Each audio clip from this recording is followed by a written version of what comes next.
ce sont les indépendances. Août, c'est le mois des indépendances. Il y a les défilés, il y a les grandes fêtes. Mais toujours la même question revient chaque année. Martin Savadogo, est-ce que 60 ans après, nous y sommes? Bon, en fait, la fête de l'indépendance, mais je ne sais pas de quelle indépendance il s'agit. Voilà, parce que l'indépendance suppose l'indépendance au niveau de 3 axes majeurs. D'abord sécuritaire, économique, politique, et monétaire et éducatif. Mais quand on regarde au niveau de tous ces axes-là, il n'y a vraiment pas de décollage. Alors, je voudrais prendre comme référence les États-Unis, qui, à la proclamation de leur indépendance, même si sur un certain plan, ce n'est pas un exemple, force est quand même de reconnaître que c'est une grande puissance mondiale aujourd'hui, mais ils s'étaient fixés 3 objectifs. Faire en sorte que les États-Unis soient la première puissance économique mondiale, qu'elle soit la première puissance militaire mondiale et qu'elle soit la première puissance technologique mondiale. Ils ont tout mis à profit pour arriver à cela.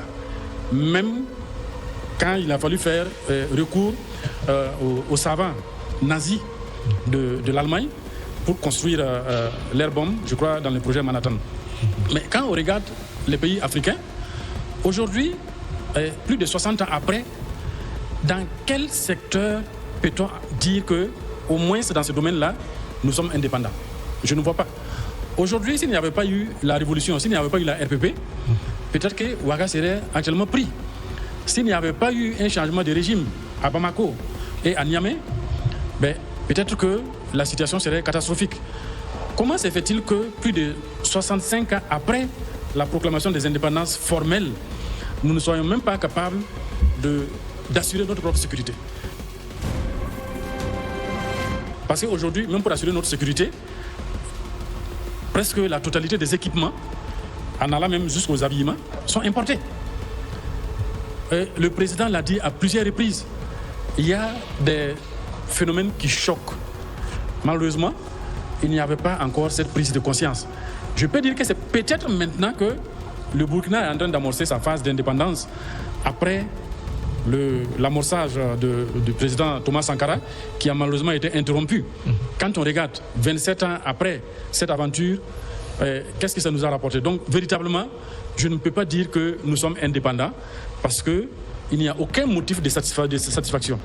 Dans les pays développés, la première règle, c'est atteindre le plein emploi.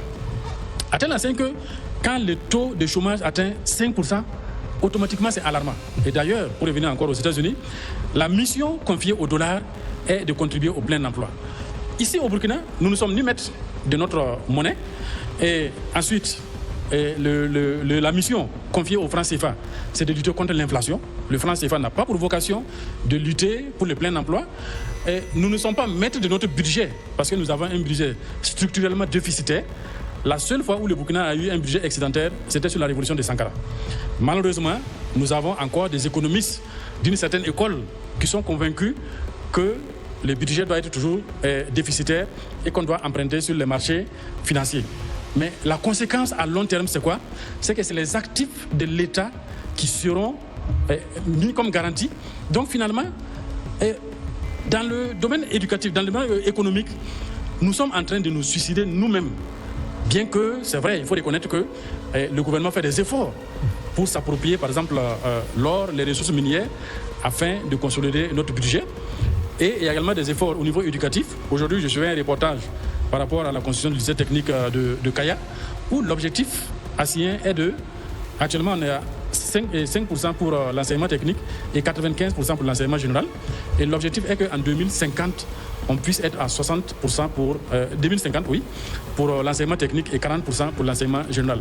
Mais de façon générale, quand on regarde aujourd'hui, le taux de chômage au Burkina est de combien? Est-ce que nous sommes vraiment indépendants? Non.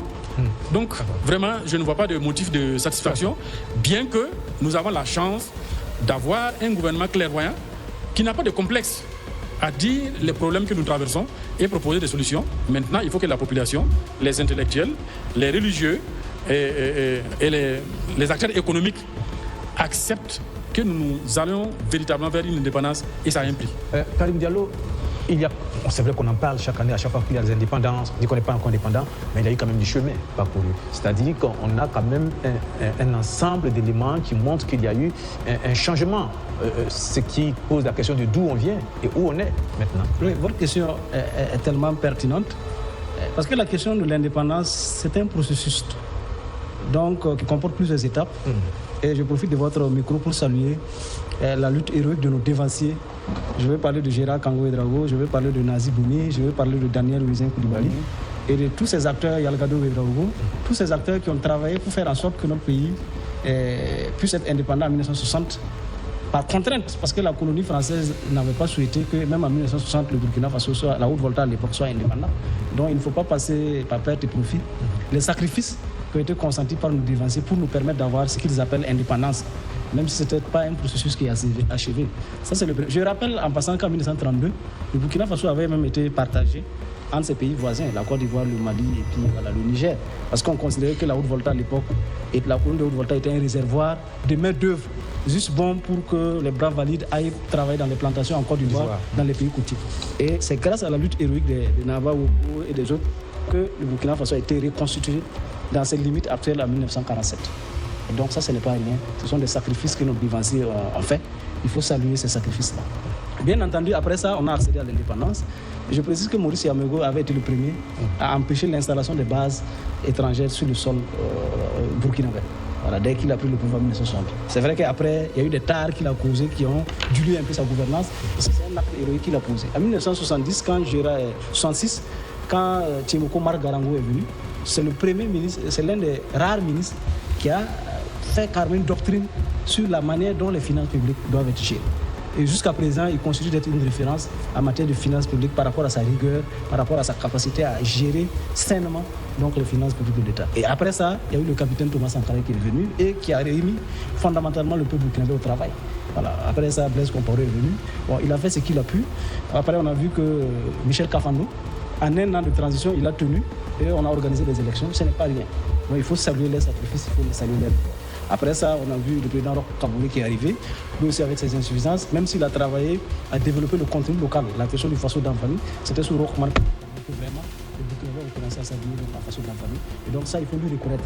Et après ça, bon, la question de la crise sécuritaire est venue s'est diluée avec des problèmes avec les forces armées. Et puis, c'est ça qui a conduit donc l'arrivée du capitaine Ibrahim Traoré, qui a la chance de capitaliser justement sur les erreurs de ses dévanciers et d'aller de l'avant. Et c'est ça son avantage comparatif par rapport aux autres, son courage politique, voilà, et sa volonté politique. Voilà, parce que vous pouvez vouloir bien faire, mais si vous n'avez pas le courage politique, il y a certains aspects que vous n'allez pas pouvoir apporter. Et donc, lui, il a su capitaliser sur ces insuffisances du passé pour pouvoir asseoir un pays, refonder la nation et permettre aux Burkinabés de vivre.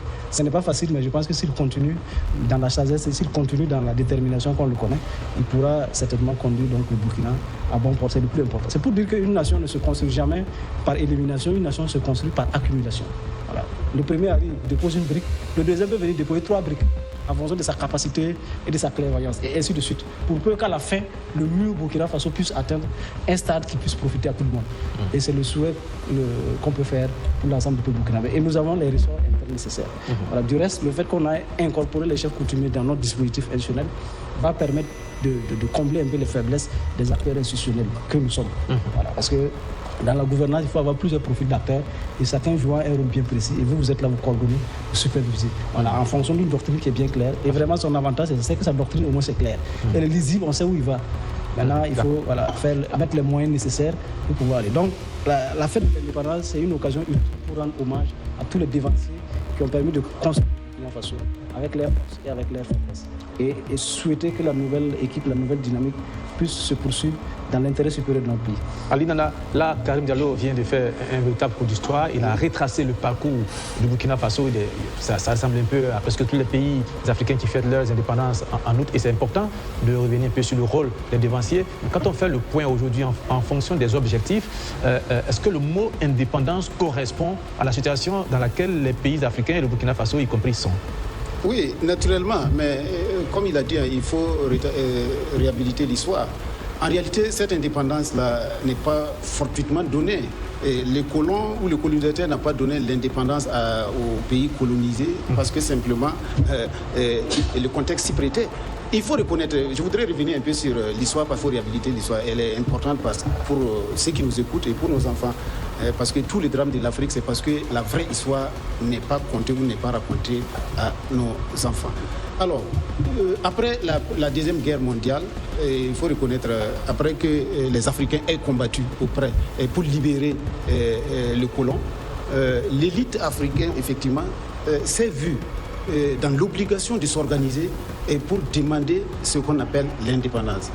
Et un certain nationalisme est né au niveau des différents pays ou au niveau des regroupements de pays. Si bien qu'à un certain moment, des intellectuels africains, des étudiants africains qui étaient dans des universités européennes se sont regroupés pour travailler effectivement à promouvoir l'homme noir et à revendiquer l'indépendance.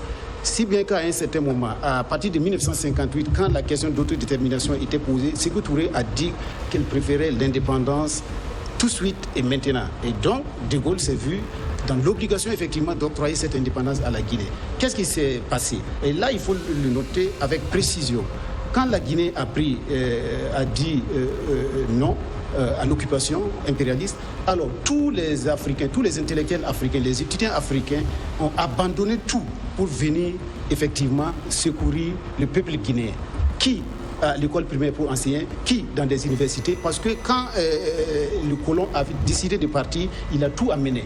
Rien n'est resté en Guinée. Donc il fallait effectivement réunir les intellectuels africains pour pouvoir, ou bien l'élite africaine pour venir effectivement secourir la Guinée. Alors en 1960, ces pays-là, par la lutte, vous avez vu la lutte d'émancipation en Algérie, au Mozambique, au Kenya, il y a eu des luttes effectivement qui ont abouti à l'indépendance de ces États-là. Donc l'indépendance n'a pas été octroyée. Je crois que la question fondamentale, c'est à partir de 1960. Alors, après avoir acquis l'indépendance, même si c'est formel, sur papier, juridique, alors, qu'avons-nous fait de cette indépendance? Voici toute la question qu'il faut se poser. Et je crois que c'est à ce niveau-là que l'élite africaine, ou en tout cas les premiers chefs d'État africains, ont failli ou ont démissionné, d'une part, dans la quête de la souveraineté. Parce que avait-il le choix? Avait-il le choix? Effectivement, ils avaient le choix. Parce que si, en 1958, Sékou Touré a eu le courage de défier le général de Gaulle du haut de sa puissance politique et militaire en Afrique et en Europe, il va de soi quand même qu'en 1960, lorsque nos premiers présidents ont été effectivement au premier plan, ils pouvaient d'une manière ou d'une autre, avec le soutien de l'élite africaine, effectivement, travailler à consolider les acquis et à amorcer ce qu'on appelle la souveraineté. Parce que l'indépendance est différente de la souveraineté. C'est à partir de 1960 que les États devraient effectivement travailler à avoir d'abord ce qu'on appelle la souveraineté monétaire, qui est la base de toutes les souverainetés, qui va conduire inéluctablement à la souveraineté alimentaire. Les deux souverainetés qui effectivement vont garantir l'avenir de ces États africains. Malheureusement, ces États africains et ces présidents africains n'ont pas pu s'assumer. Ils n'ont pas pu prendre toute la responsabilité ou n'ont pas mesuré toute la nécessité, la pleine nécessité effectivement de canaliser les aspirations des populations africaines. Donc, je crois que c'est à partir de 1960 que l'élite africaine ou les premiers chefs d'État africains n'ont pas pu effectivement travailler à consolider les États nouvellement créés. Alors, le drame ou le malheur encore venu avec l'ouverture démocratique en 1990-91, avec beaucoup d'États africains qui ont négocié ce qu'on appelle la démocratie pluraliste, qui effectivement était en déphasage réel avec nos réalités. On a pu effectivement adapter cette démocratie-là à nos réalités. D'où la nécessité effectivement d'une économie africaine désagrégée où le colon a mis un certain nombre de systèmes d'exploitation qui continuent jusqu'à aujourd'hui. Et je crois que c'est à partir de maintenant, avec la position historique et patriotique des pays de l'AES, que le terme souveraineté est en train de trouver écho dans les États africains. Parce que quoi qu'on dise, personne ne dira le contraire. La jeunesse africaine aujourd'hui aspire à une souveraineté totale, une souveraineté qui sera construite sur la base de la souveraineté monétaire. Donc l'AES est en train de donner l'exemple aujourd'hui qui, malgré effectivement les manigances de l'impérialisme et de certains valeurs locaux, sont en train de vouloir tenter, de masquer les progrès réalisés par l'AES. Aujourd'hui, la jeunesse africaine aspire à une souveraineté totale. Merci.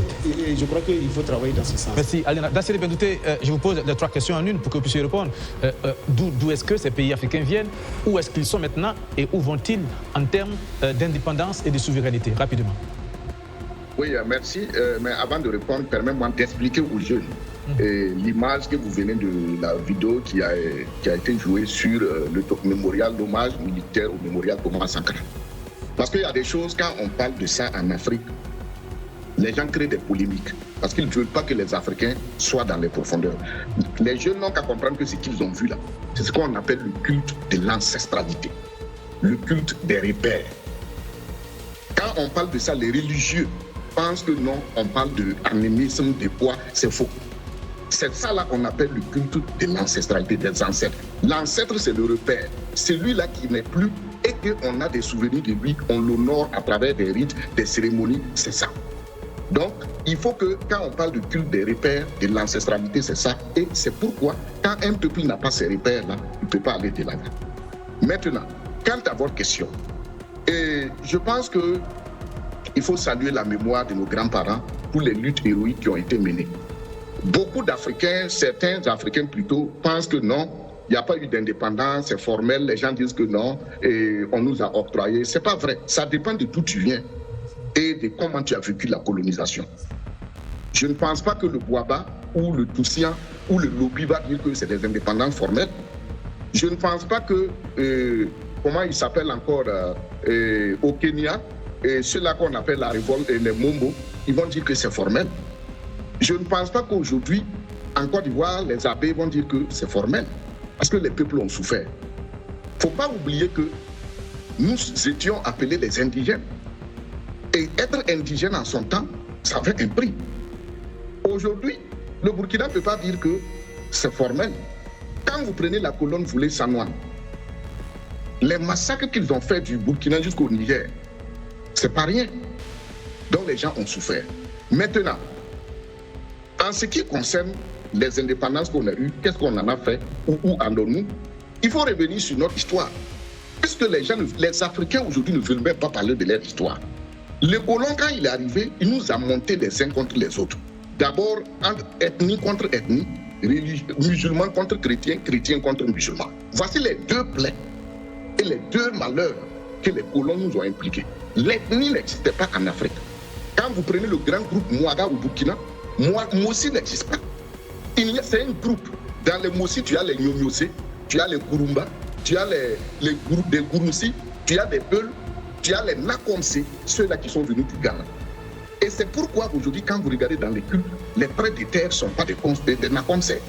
Vous prenez aujourd'hui ceux-là qu'on appelle les Gouroussi. Gouroussi n'existe pas. Quand on dit Gouroussi, c'est les Lélé, c'est les Mini, c'est les Nankana et autres. Quand on dit aujourd'hui Lobi, les gens vont voir que c'est un seul groupe, alors que vous avez les Birifor, vous avez les Dagara, vous avez les Gans et autres. Maintenant, quand vous prenez sur le plan religieux, le chrétien se dit Dieu l'a parlé, il est mieux que l'autre. Le musulman se dit que voilà les problèmes qu'on nous a créés. Maintenant, au sortir des indépendances, le même colon va venir nous influencer. Les peuples qui luttaient véritablement contre les colons vont dire quoi? Aujourd'hui, c'est Thomas Sankara qui a sauvé les peuples Lobi. Sinon, on disait que c'était des rebelles, c'était des belliqueux. La littérature coloniale, il n'y a pas que... La seule chose que les colons ont reconnue chez les Lobi, ils disent que c'est des grands éleveurs, des grands travailleurs et boulagers. Sinon, à part ça, il n'y a rien. C'est des rebelles, ils ne font rien de bon parce que c'est des gens qui s'opposent à tout. Mais vous voyez aujourd'hui nos États, comment on évolue. Les intellectuels, qui étaient aussi très percutants, on les a bâillonnés. Et le drame, le sommet de tout ça, mes camarades Dapa, c'est la crise rwandaise, où tout Tutsi, ça n'existait pas. C'est le même peuple. Et c'est le même concept qu'on utilise dans nos pays qu'éleveur, agriculture. Ça n'existe pas en Afrique. Quel est le peuple africain qui n'a pas d'élevage, qui n'a pas d'agriculture? Tous les peuples africains sont sédentaires. Il n'y a pas de peuple nomade en Afrique. Même quand on dit que les peuples sont les nomades, c'est pas vrai. Les peuples ne sont pas des nomades. Mais on nous a embrouillés avec des concepts. Et au Rwanda, le summum est atteint en 1994, quand les anthropologues européens sont allés même jusqu'à impliquer les Juifs dedans, que tel peuple-là semble être un peu proche des Juifs, que des Hébreux, donc ils sont des peuples de Dieu. Et on s'est entretués. Les leaders politiques sont sortis de là, des intellectuels sont sortis de là. Donc voici le problème. Et en son temps, en Afrique, quand on ne veut pas d'un pays, on lui crée des rébellions. La dernière rébellion en Afrique, c'est la Côte d'Ivoire. Après la Côte d'Ivoire, vous avez vu, depuis un certain temps au Nigeria, quand ils ont créé Boko Haram, aujourd'hui c'est le terrorisme. On ne fait que terroriser les pays africains. Avant, c'était des rébellions, soit pour des sécessions, soit pour aller tomber un président. Maintenant, on est au terrorisme, qui n'est autre que la recolonisation. Mais, qu'est-ce qu'il faut voir? Quand vous prenez le côté militaire, qu'est-ce qu'ils ont fait? La France, particulièrement, après les indépendances, elle a maintenu ses bases. Il n'y avait que le Burkina seul. Maurice Yamego, avant d'aller aux indépendances, a refusé. Mais ça aussi, c'était au coup d'État de 58 que la France a soutenu Maurice, a dit non partir. Il a pu les faire partir pendant ce temps. De Gaulle lui-même avait les bases américaines sur son territoire. Parce que les militaires américains vont quitter la France dans les années 63. Donc voilà les réalités. Mais nous ne pouvons pas aujourd'hui ne pas être satisfaits. Maintenant, c'est un travail de longue haleine, camarade Tapa, parce que le mal africain, il est profond. Il y a le côté religieux et il y a le côté ethnique. Et pourquoi les colons nous ont colonisés? C'est pour avoir des matières premières, c'est pour avoir les minéraux. Donc, ils vont nous mélanger maintenant. Regardez les crises en Afrique. C'est nord contre le sud, c'est l'est contre l'ouest. C'est comme ça qu'on a divisé les gens. Et aujourd'hui, c'est les mêmes trucs qui continuent. Regardez 1, 2, 3. Même le terrorisme, où on croyait que c'est venu du nord avec les pays musulmans, c'est en train d'atteindre l'Afrique du Sud, l'Afrique centrale, partout. Même, comment on appelle, en RDC, on commence à parler du terrorisme. Donc, normal est profond. Maintenant, on ne peut pas dire que tout n'a pas été bien. Les gens ont fait ce qu'ils peuvent faire. Les Occidentaux influencent pour avoir des dirigeants à leur sol. Et mieux, il ne faut pas oublier que sous De Gaulle, il a imposé que les leaders politiques africains soient impliqués dans la franc-maçonnerie. Donc aujourd'hui en Afrique, tout ce que vous voyez là, il y a des leaders, ils sont africains, mais ils font partie d'autres structures, ils s'en fichent, ils reprennent le même sadisme occidental. Les peuples peuvent mourir, ça ne leur dit rien. Alors que chez les Occidentaux, ce n'est pas comme ça. Maintenant, si nous voulons corriger tout ça, nous devons nous référer à l'histoire. Chaque fois ici, je donne le cas de Haïti. Le continent américain a été le deuxième continent à être colonisé. Il ne faut pas oublier que les Arabes ont été les premiers à coloniser l'Afrique du Nord. Le continent américain deuxième, après leur indépendance, les Noirs, Haïti qui a pris son indépendance en 1804, regardez le sort de Haïti aujourd'hui. Comment la France et les États-Unis ont géré Haïti. Et c'est le même sort qu'on a transféré en Afrique. Donc c'est pourquoi aujourd'hui, cette question d'indépendance, si nous voulons comprendre, c'est de revoir notre histoire avec la diaspora et voir comment on va s'en sortir. Les camarades Ali Nana parlaient des militaires qui sont allés combattre pour libérer les Européens du nazisme. Effectivement, nos grands-parents qui ont été des anciens combattants, quand ils sont revenus, ils ont vu le mythe du blanc n'existe plus. Parce qu'ils sont arrivés, ils ont vu des blancs pleurer, des blancs courir face à des blancs. C'est là qu'ils ont commencé à faire la différence et eux aussi vont se battre pour leurs parents. Malheureusement, ils n'ont pas été reconnus comme tels par les Européens. Donc aujourd'hui, c'est à nous de nous revoir et les leaders doivent tenir compte de l'histoire. Merci, Nassir Bellouté. Merci pour votre analyse. Et